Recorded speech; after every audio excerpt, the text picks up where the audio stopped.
say a few words that I know about. Okay, can you hear me a little better? Yeah. Say a few words that I know about Santa Rita Jail. Reverend Jenkins, if you pull that mic a little closer. Yes. Thank you. I'm not as classy as Myrna. Few of us are. I may be a little noisy at times, maybe a little emotional at times, but as long as God's message gets through to his people, that's the major concern. Not long ago, months, not years, a relative of mine was booked into the Santa Rita Jail. Apparently, he had assaulted someone at John George Hospital in self-defense, which consequently landed him in jail. He was new to the free side of life, which he was recently granted release due to a law change. He was sentenced to life imprisonment. But somehow the law and the people who make the law saw fit for it to change. And he was since released from his confinement.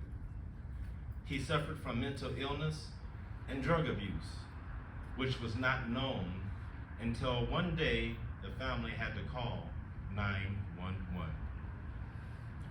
Not knowing what was wrong with himself and unable to process mentally the situation unfolding before him, he was lost by himself in an unknown world of mental illness inside one of the most dangerous places within Alameda County.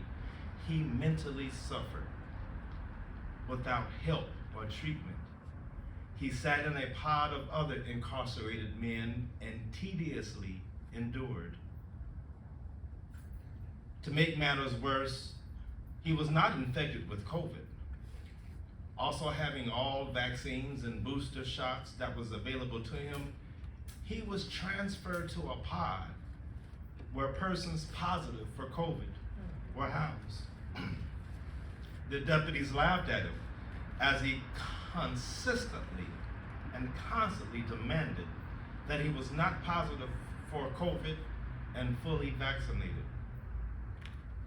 64 people have perished as a result of being within this warehouse of predominantly filled with people of color. These people of color are controlled by the colleagues of disgraced deputies caught practicing cruelty and immoral acts on inmates. Like the Alameda County Sheriff Office gaslighting scandal, where people of color were constantly tortured by the deputies, walking into other pods and having feces thrown unto them by another inmate, then locked in a cell with no running water, preventing them from cleaning themselves up.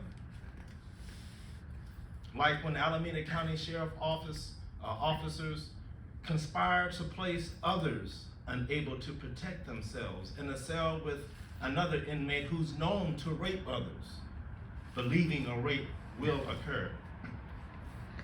Like when the Alameda County Sheriff Office delay and pollute transparency with incomplete information and false truths about the deaths of many of the 64 who fell victim to this warehouse of injustice.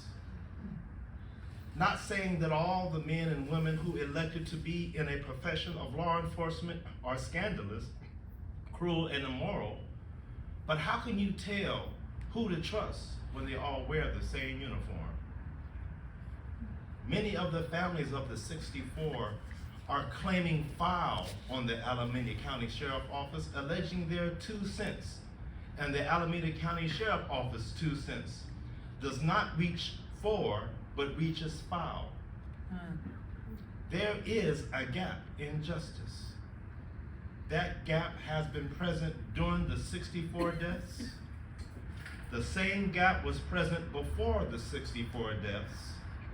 And if nothing is done about it, this gap of injustice will expand and swallow more, well beyond the 64 deaths, targeting our community members. Story after story after story is trickling out to the public from men and women, the personal horrific experiences of their incarceration at the Santa Rita Jail. These stories may be few to some, may be new to some, but old to others. It is historically and historically consistent throughout the 21st century and the 20th century for people of color, which seems to be closely related to many facts of cruelty in the land, in our land, through the 19th century, the 18th century, the 17th century, and so on. Why can't we stop this culture of cruelty, this war that targets our neighbors, our ancestors, and their descendants? A war that is not seen by all, not felt by all, not important to all, with no one understanding that the collateral damage will surface in the future, which equals disgust on steroids. Seniors today are the collateral damage of yesterday, who witnessed as a child the injustice of the law and those that enforce them. Their kids and their kids' children created new generations of distrust of the law enforcement and those that enforce them, and so on and so forth, until we now have this super war of trust and distrust, war and peace, love and hate, unification and gentrification, good and evil.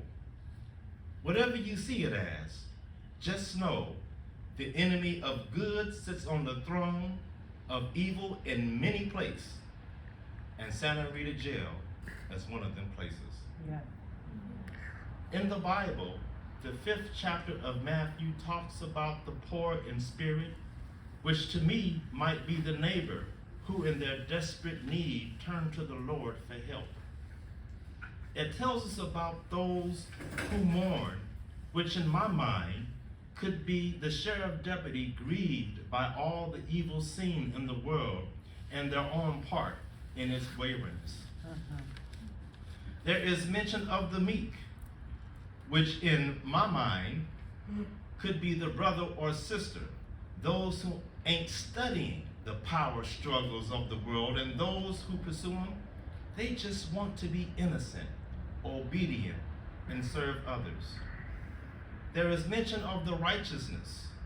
I imagine that is many of you in this very courtyard that thirst and hunger for righteousness with the expectation to see, love all that is right. It mentions the merciful. I believe the merciful could be our clergy, whose brands of people that rush to help in need, always ready to offer forgiveness, and extremely loving and valuing the works and actions of others. It mentions what I believe those who aim, whose purpose to pursue the will of God, the pure at heart. There is a mention of the peacemakers, which I define as those who set aside their own rights and privileges and interests to sustain peace, conquering evil with good. With a resource of people to execute the justice of the 64 people who perished while in the custody of or related directly to the custody of the Alameda County Sheriff Office, which operates the Santa Rita Jail.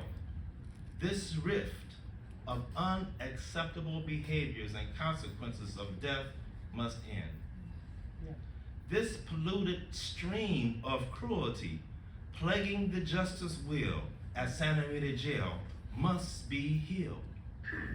Just as Elisha was called upon to heal the polluted waters at Jericho that once brought the abundance of life and beauty to the region, and poured a jar of salt into the waters to bring healing and life, we are called upon as the salt of the earth to bring God's healing and his light unto a polluted world. The savor we have is our belief and faith in him and actions of our faith for him.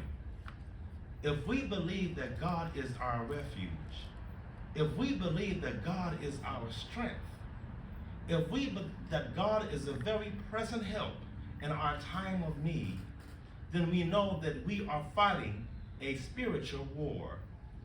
For we wrestle not against the flesh and blood, but against principalities, against powers, against the rulers of dark forces of this world, and against spiritual wickedness in high places.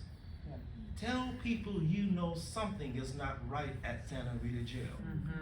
Tell people, undeserving people have died at Santa Rita Jail. Tell people you heard a mother cry, a father died, a child was lost, a sister is gone.